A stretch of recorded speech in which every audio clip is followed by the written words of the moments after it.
Ayan, so andito kami ngayon sa Sorsogon Food Enterprises dito sa Barangay Tugbon, San Rafael, Bulan, Sorsogon. And syempre kasama natin yung mga representatives from the Department of Tourism, Province of Sorsogon to conduct a site visit para sa ginagawa nating easy mapping for tourism purposes.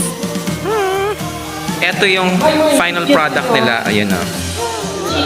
It's all natural vinegar made from coconut nectar.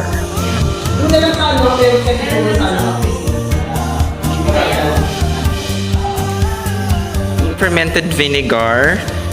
Ayan, so meron sila mga harvest date na napakatagal na. Merong year 2005, 2006, tapos merong ayun 2013, sa mga preserved sila.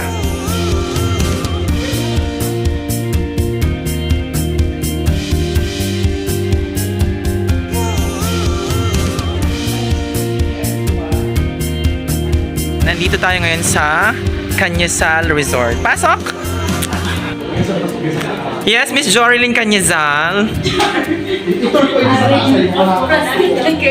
Nandito kami ngayon sa Canyasal Resort. Siyempre, kasama natin ang magandang may-ari na si Miss Jorilyn Canyasal. Very beautiful and siyempre very accommodating. Hello, hello po! Dito tayo ngayon sa Casa Laguda, tapos na tayo sa Canyasal Resort, sa Cal's Hotel, tapos dun sa Vinegar Factory. So next naman natin na stop ay Cari Hotel, La Bella Luna, Sabang Park, at syempre yung Fishport.